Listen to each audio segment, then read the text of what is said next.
So here's some Bina again, a slide from Bina, who is pointing out some features that we need to integrate together um, for data-intensive applications.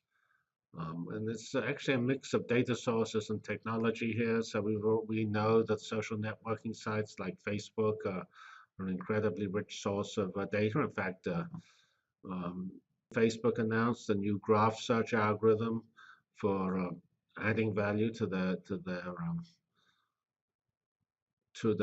websites. Next topic here is mashups. So mashups are very important. They're sometimes called workflow, and they basically are a way of taking different services. Remember, services are transformation, they're the filters that take data from one form to another form.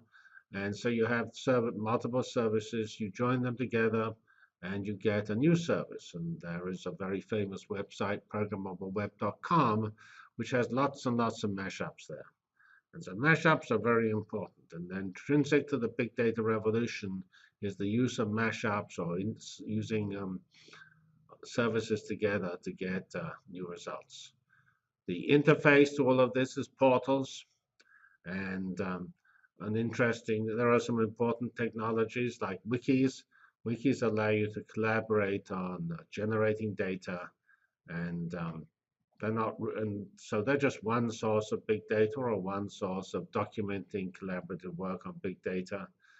And we obviously have on the internet many media sharing sites, which like YouTube and things, which have enormous amounts of data associated with them. They're part of the big data revolution. Online gaming is a good example of the explosion. Biology and space science obviously are fields that have a lot of data associated with them. Actually, the space is an example where probably if it's really space, then it comes from Mars or the moon, because especially from Mars, the communication bandwidth is very small. You will not find petabytes of data coming from Mars.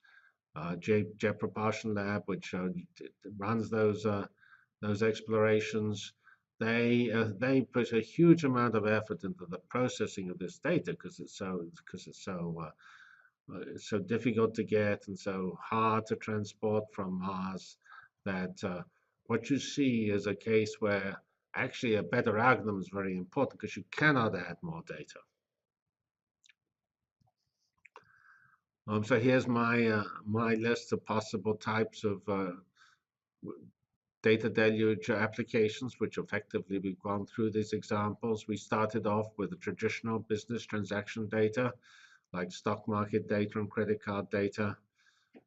We have interaction data from social networking sites like LinkedIn and Facebook. We have information retrieval, where there's all sorts of sophisticated things such as language translation. I've noted how language translation is a good example of the big data revolution, namely, rather than doing sophisticated language technologies, what Google found was that they had from their um, collection of data, they had many sources of data where they had that data in multiple languages.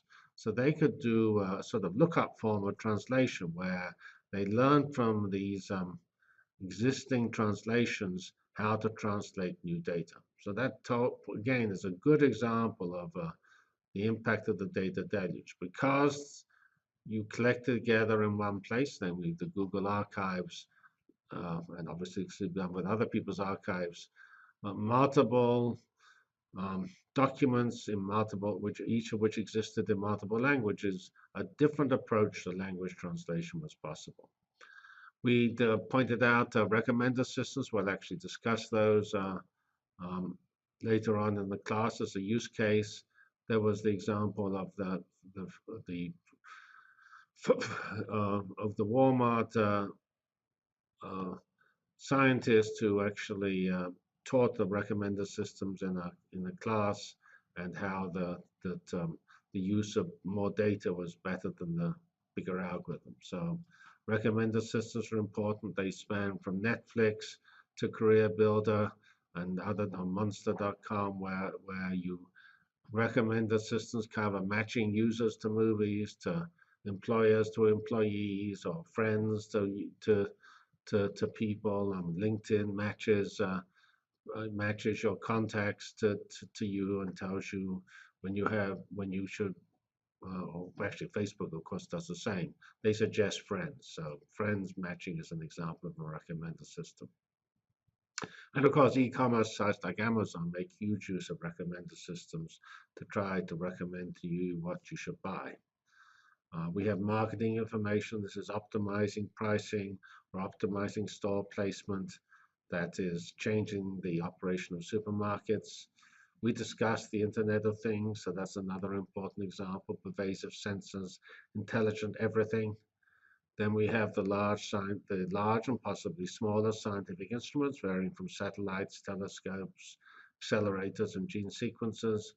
And there is an area which is sort of not necessarily distinct because it uses some of the same um, techniques and systems as the previous commercial and academic examples. The military obviously has important uses of sensors and satellites in the data deluge.